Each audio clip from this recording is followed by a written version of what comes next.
because of talent. It is because of lack of spending education and the necessary infrastructure to actually perform well. In fact, the children are doing well given the lack of resources. That's the reason for our decline.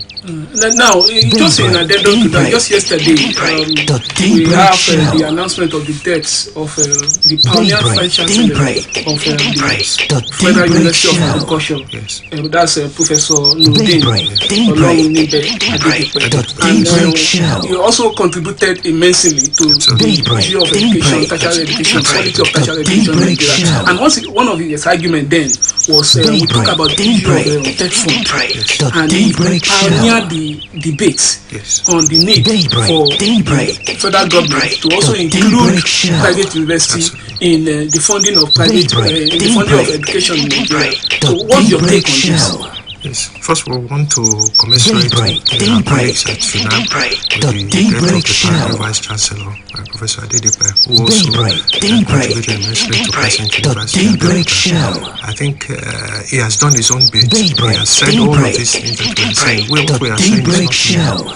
As a committed academic educationist, he several times with government and policy that we should be inclusive. We inherited a good system from our parents, and suddenly after independence we continue to lose that. So to lose one of the pioneers, the only way we can pay tribute to him is to reiterate and repeat what he said. The issue of TED Fund was created to assist the development of universities in Nigeria. And one of the things Professor Adedepe I always gave as an example is the Harvard University and Stanford. These were private institutions. When Stanford University, which was a farm, the man decided to give it to the state. The governor at that time in Stanford said he appreciated the opportunity for somebody devoting all their estate to the government. But since it is American citizens that are going to be trained at Stanford, then the government have that commitment to also fund Stanford University and also Harvard University. So we have a situation where a country accepts and funds private enterprise to ensure that since they're American citizens. But unfortunately, when you come down to us, we have exactly the same system where in the case of Ajibwa sold all his property to start a private university. And now the TED Fund, which is contributed by private people to assist in the education system, we now put a divisive measure that is not available for everybody. The irony is that the TED Fund is there, it's underused, it's never used fully, and they are deprived private university, who are now the largest group. I think you can Google it. There are only 45 federal universities in the whole country, and there are over 100 private universities. And what Professor Adedepe was saying is that if it's not for the private universities, we don't know what our education system will be. And those of us in Lagos have said the same thing. If it's not for the private primary and secondary schools, we don't know where our children will be educated. There are 16,000 private primary and secondary schools in Lagos alone.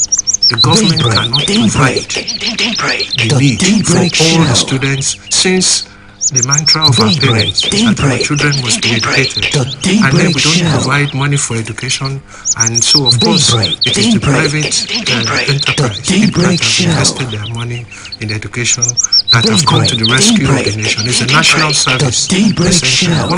One of the parallel that I want to draw is that in other places, in other climes like Ghana, if you want to start a private enterprise, the government supports you and gives you free land.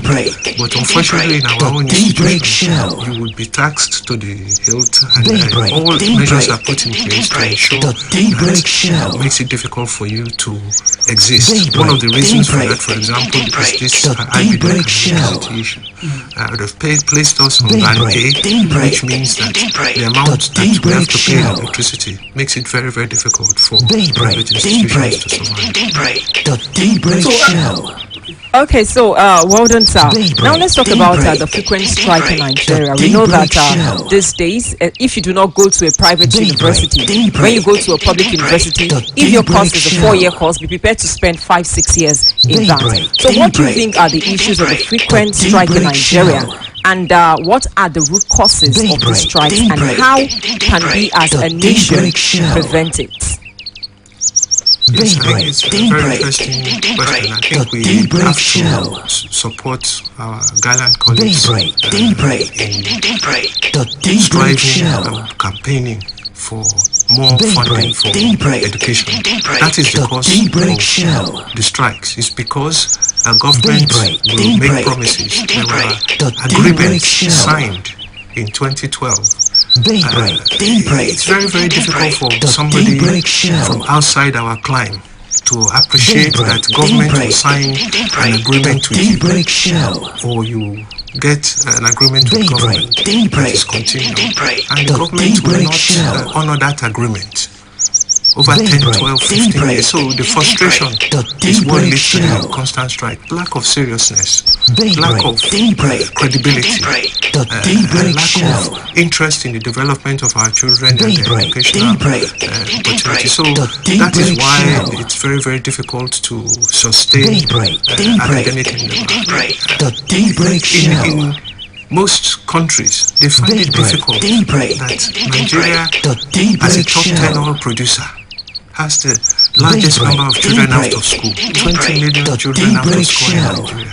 They have been giving us an opportunity to improve subsequently, and we are still on this issue of schools out of children out of school. I was invited by the Minister of Education to Abuja last week for another conference and policy review on out of school children. And the same statistics are there that we have not made any effort to improve and get more children out of school. And unfortunately, it is getting worse. So that is really the issue. The statistics are galling. And what the international community fails to understand is that no other top 10 oil producer, because as the worst education provision for his children, and of course the worst health service for his citizens. Those are statistics that are embarrassing for everybody when you look at it. I think that is really the reason for the strikes and where we are. It's not a recent phenomenon. It's a 30, 40, 50 years downslide with no emphasis on how we are going to actually halt or even reverse the downward trend. Okay, still talking about inadequate funding.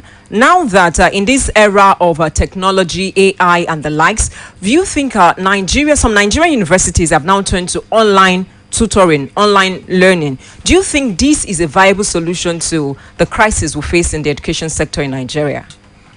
Yes, I think we were brought to reality by COVID. You know, when COVID-19 came, when universities were shut down, we quickly then appreciated the need for online. I think those universities, mainly private universities, including Crescent University, we have a system in place for a learning platform that we've always used in supplementing our students. It's part of what we did at the University of London in having student support, in having an online support to the system. So that was invoked during the COVID period.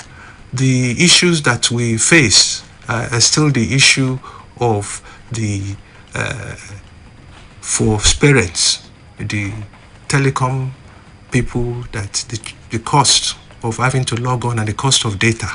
And we have to compare what is happening in Tunisia, Morocco, and other places where the negotiation for the telecom company was to give free data or reduced cost data for educational purpose. We have not reached that stage yet.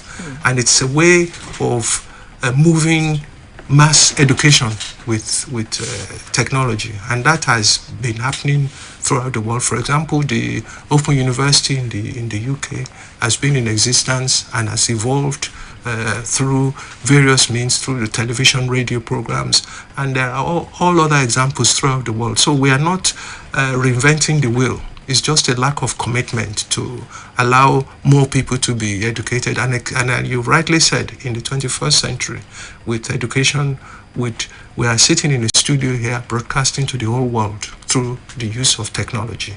And there isn't any divide anymore. So our students need to be up to date and to be trained in the latest technology. That's what education is about. It isn't a playfield. It's about preparing people for skills and learning to survive in the 21st century. We are a top 10 oil producer. We are rapidly developing. We need skilled manpower. Ogun State has the largest number of universities in the country, contributing to the GDP. But if you don't prioritize it and appreciate what is happening, you cannot have skill development without funding it adequately. Before we move to other challenges, issue of funding, because funding seems to be one of the major challenges of getting quality tertiary education in Nigeria. You alluded to the fact of the cost of financing and maintaining university, especially, for example, of Crescent University. And you've talked about the challenge with electricity bill, and you also talk about what's even the cost of funding a students vis-a-vis all the required infrastructure needed, manpower needed, and the proposal that there should be loan to students trying to get tertiary education in Nigeria. Yes, I think, as I said, what we inherited from our parents was through the Western region, Chief Awolowo and DS Adegbenro's policy was that there should be a special tax for education and health, which worked exceedingly well. All our parents, regardless of circumstances, realized that is the way forward. And they were in the Western region. That's why the Western region as education is ahead of the rest of the country.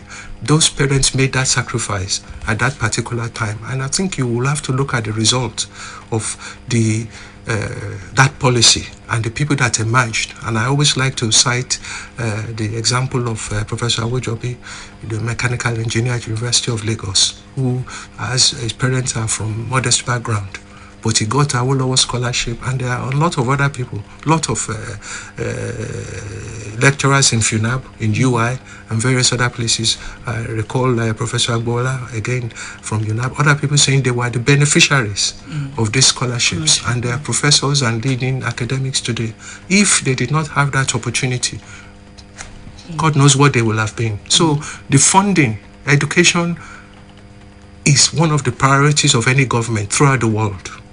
So if you choose not to do that, if you have data from different parts of the country that in order to be successful, you need to put 25% of your GDP to assist your citizens. And if over 40, 50 years, you cannot even spend 10%. So you cannot, it's whatever you put in that you get out. That is the reality of the funding situation. I think that since the Awolowo intervention, there's been no government interested in developing education to the level that will have kept us to the same standard that we have now. Again, I want you to Google Professor Adetokunbo Lucas. You know, again, here was a Nigerian who rose to high esteem as a medical doctor. He wrote a lot of medical textbooks, and one of the things that his publishers, they said, yes, we want to publish this book, but we don't want to put Adetokunbo because people would not understand. So they put A. Lucas. So if you look at that medical text, it's one of the best-selling medical textbooks in medicine, but it's a Nigerian. And in fact, at the London School of Hygiene and Tropical Medicine, there is a library called the Adetokunbo Lucas Library. Again, these were beneficiaries of the Awolowo. But the only issue that I think you are alluding to is that as we train all of these people, the benefits of their skills are not Nigerian but other countries. We are exporting nurses, doctors, professionals, IT professionals to all these countries. There are at least 6,000 Nigerian doctors in the UK alone. A number of nursing people. We are training nurses at Crescent University, and they are in high demand overseas. So that, I think, is the danger that if you don't spend money on education, if parents put their own money there, then you cannot expect them to stay in the country. Okay, so talking about brain damage now, like staffing, the migration of highly educated individuals in the country and among Nigerian lecturers and also researchers. How can we as a nation curb this trend? Well, it's very, very difficult, because if, for example, you do not train somebody, and if a parent has put their own money to train them, you can't expect them to stay. But if you go back to what I said, the commitment of our parents was that they were sponsored through those scholarships. They felt committed to the country, to develop the country after independence. Some of the people were being prepared for independence, and there was a kind of patriotism that they have nowhere else to go but to develop their country. And our competitors were regional, were competing with Ghana, Tanzania, and various other places. So the difference now is that, having failed to fund the education adequately, parents now funding, then of course some parents have had to take loan to fund their child's education for whatever means. And so the world is a global village now. Skills are in demand, and of course one of the outcome of COVID-19 is that a lot of professionals were lost throughout the world. Shortage of doctors, nurses. There was a scheme in the UK to ask retired doctors and nurses to return to work, keep their pension. They thought at least they would get 20 or 30% returning to work. To cut a long story short, less than 5% wish to return. So they still need the foreigners to sustain their health service system as a result of COVID. So inevitably, despite UNESCO and others telling the developed countries not to poach skilled manpower from abroad, there's a freedom of movement. And of course, a parent that has sponsored a child to a high level and hear that that child is offered a job abroad would not think of patriotism, would actually say that, well, since I have funded the child, then the child has a right to go and get whatever to assist their parents. So that, I think, is the return of our lack of interest in developing our educational system. In the place of policy, for example, let's look at the recent age limit introduced by the Ministry of Education and the reversal.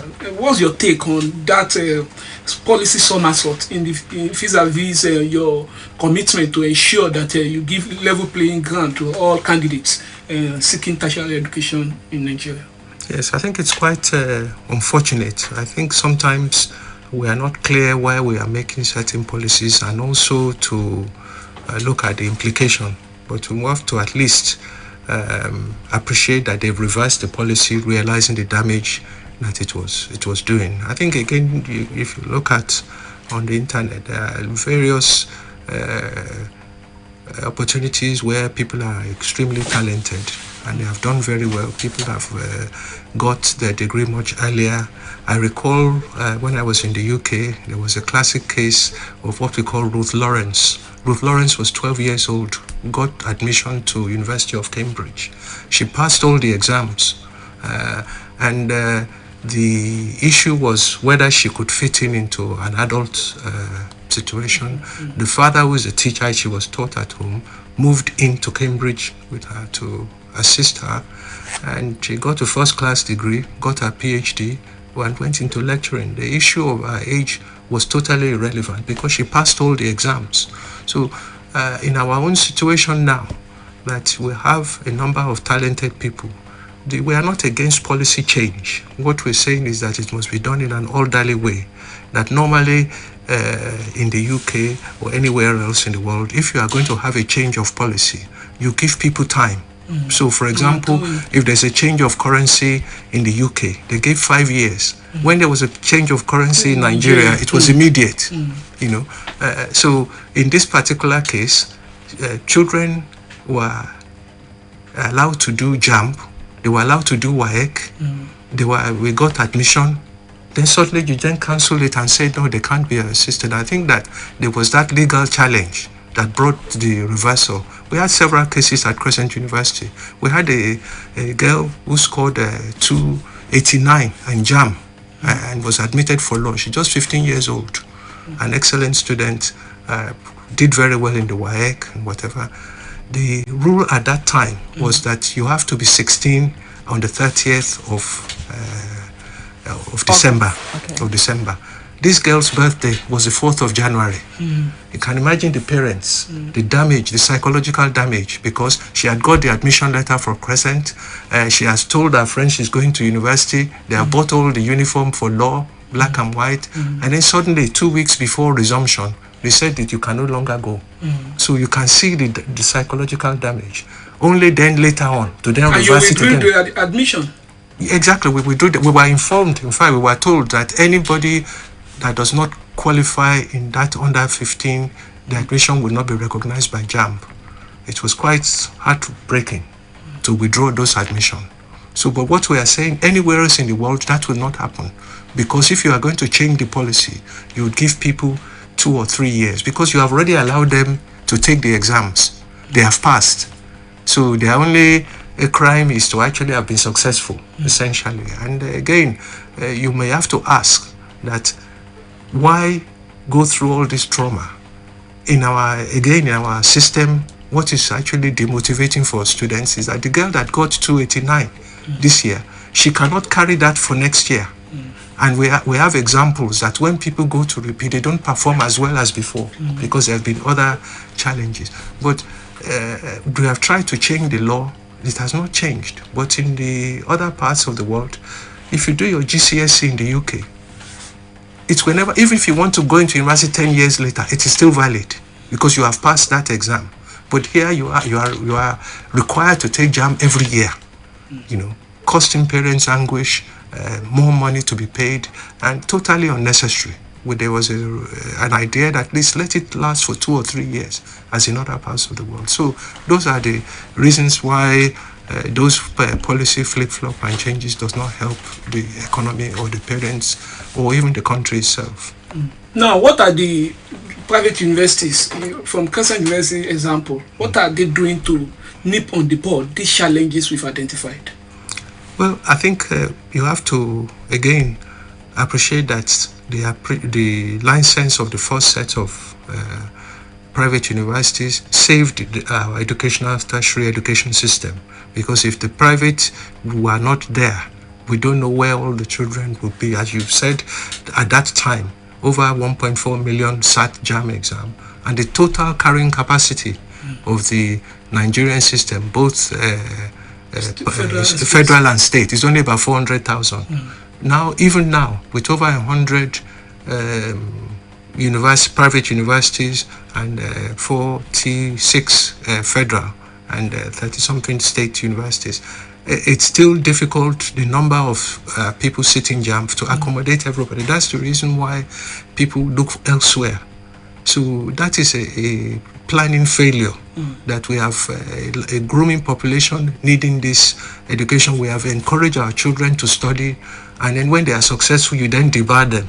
So then they look for elsewhere, and unfortunately some of them will go to substandard institutions across the border in Benin Republic and other places. We are glad that those channels have now been closed, because as you said, your journalist friend did a real service to the nation, exposed the racket and racketeering of people getting degrees within 6 months and other things that are not necessary. But what we have as a private university, and I think I want to commend the College of Law, for example, they were the first to stop all this, what they call local from abroad Benin Republic degrees, because the performance of those people was really terrible.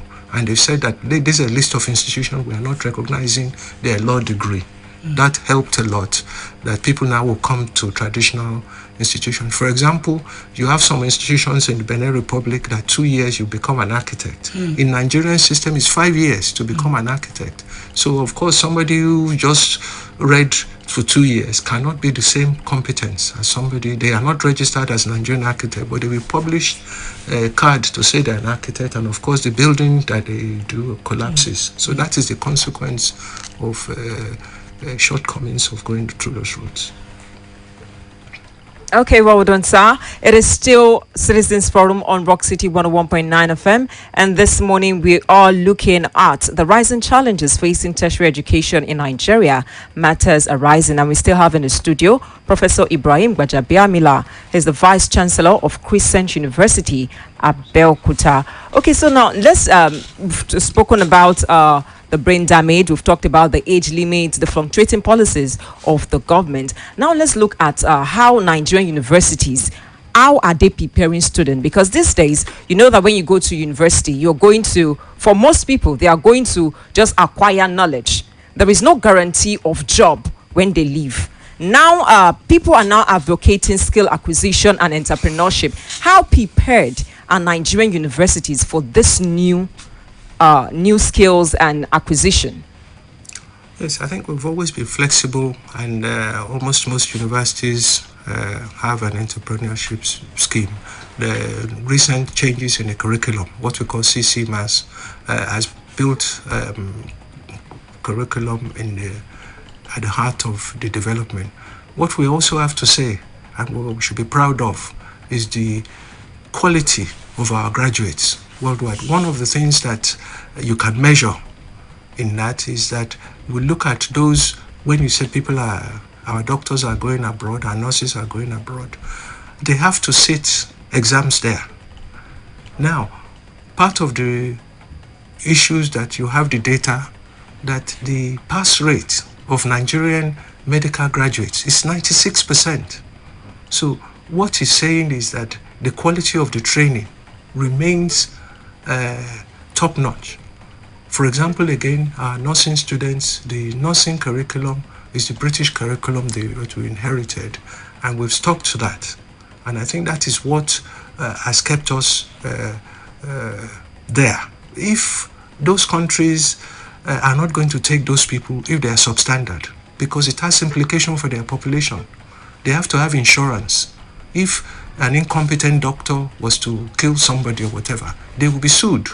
So they make sure they are highly trained, highly skilled, and are covered by the insurance. The same with the American system of having the insurance to cover the doctors. So the point I'm making is that we should be proud of the training of those doctors. You know, I went to University of Ife to see the Vice Chancellor because there was a particular student of Ife that is, again, if you check on the internet, had carried out important operation in the US, which is still laudable till today. The operation involved taking a child that had a congenital disease out of the mother's womb, carrying out an operation and returning the baby back to the womb. And this is a student trained at Ife. So I saw Professor Ogumodede, who was the provost of the medical school when that student was there. And when I was saying, your student is being celebrated worldwide, and whatever, Professor Ogumodede said he wasn't even the best student in the class. You know, and this is a class that had about 35 students, and he said only 2 of them are left in the country. But he also made a point that although he wasn't the best student, another member of that class was his wife. So also a top surgeon. So we have lost these people to the US. And of course, the student, when you Google them on the internet, in his operational cap, he puts Great Ife, because it remembers that the training they got at Ife. But the point we are making is that we are losing human capital. This student was trained primary, secondary, university by the Nigerian taxpayer, and is now of greater use to the American population than Nigerian, and has carried out important operations. That first one is still a marvel, is still highly recognized, but he has carried out several and has pioneered this operating on unborn child and returning them back to the womb. So if you see where we are, you would say, what kind of training did it receive? And Professor Ogumodede, as I said, shared his feelings. And of course, you will have also seen last year at the University of Ibadan, with the medical graduates, where the Vice Chancellor said he asked the graduates how many of them are staying. And again, only 2 or 3, because they've all got lucrative offers abroad. We are not paying them well enough, and it's very, very difficult for them to survive. If you are in FMC Abeokuta, a new nurse will not get 100,000, but abroad they will get 1 million. When we come back from the national news at 10, we'll be asking you. We've been talking about the role of the government, the parents, the school, the tertiary institution management, reorientation. Now, some students will tell you education is a scam. Who school help? How do we ensure that they have confidence in providing quality education for them? When we come back from the national news at 10, we'll be asking this question.